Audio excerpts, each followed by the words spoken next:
이스라엘 나라가 멸망하고 이스라엘의 많은 사람들이 페르시아에서 포로로 잡혀 있을 때였어요. 페르시아 왕은 유대인들에게 당신들의 나라로 돌아가도 좋다고 선포했어요. 이때 많은 사람들이 희망을 가지고 고향 땅 이스라엘로 갔지요. 하지만 모든 것이 무너져버린 이스라엘에서의 삶은 쉽지 않았어요. 나라가 멸망하면서 모든 건물들이 무너졌는데요. 그 중에서 자신들의 신앙의 기둥과도 같은 예루살렘 성전과 안전을 위한 성벽들이 무너져버린 것은 가장 힘든 일이었어요. 느헤미야는 페르시아의 관리로 일하고 있었어요. 그래서 예루살렘으로 돌아가지 않았죠. 그런데 고향으로 돌아갔던 형제들이 느헤미야를 찾아와 이야기했어요. 예루살렘 성벽은 무너지고 성문은 모두 불타버렸습니다. 사람들이 힘들게 살아가고 있어요. 이 말을 들은 느헤미야는 며칠 동안이나 슬퍼했어요.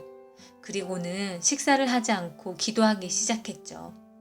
기도는 여러 가지 내용이 있었는데요. 첫 번째는 하나님은 능력이 많으십니다. 그리고 하나님은 약속을 지키시는 분입니다. 두 번째는 과거에 잘못했던 이스라엘 백성들의 잘못을 제가 고백합니다. 용서해 주세요. 세 번째는 우리가 다시 계명을 지킨다면 이스라엘 백성들을 생각해 주세요. 마지막으로 네 번째는 이 일들을 위해서 페르시아 사람들에게 은혜를 입게 해주세요. 느헤미야는 고향 땅과 예루살렘의 이야기를 듣고 무엇인가를 해야겠다고 생각했어요. 그리고 그 첫 번째가 바로 기도였던 거예요. 사실 이스라엘 땅에도 하나님을 믿는 사람들이 많이 있었어요.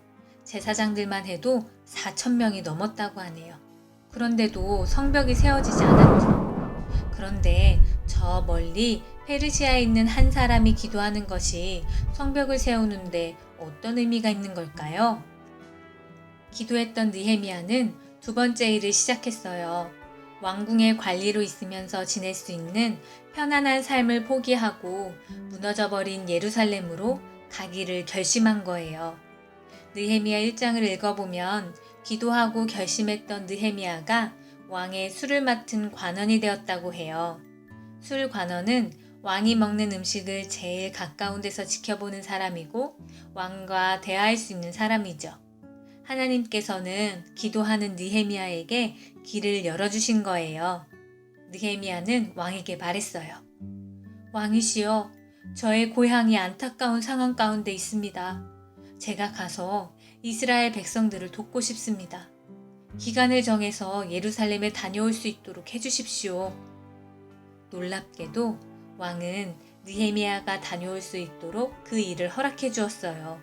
느헤미야의 기도가 이루어진 것이죠. 기도하고 움직였던 느헤미야가 많은 어려움에도 불구하고 성벽을 건축했어요. 150년 동안 무너져 있던 성벽이 불과 52일 만에 완성되었죠. 성벽이 세워지자 매일 불안해하던 사람들의 삶이 안정되고 이스라엘 나라는 다시 한번 힘을 낼 수 있게 되었어요. 여러분, 기도는 어떤 곳을 위해서도 어떤 사람을 위해서도 할 수 있는 일이에요. 우리가 눈을 열어서 기도가 필요한 곳을 보고 그곳을 위해 마음을 열어 기도하고 움직인다면 느헤미야를 도우셨던 하나님께서 우리를 도와주실 거예요.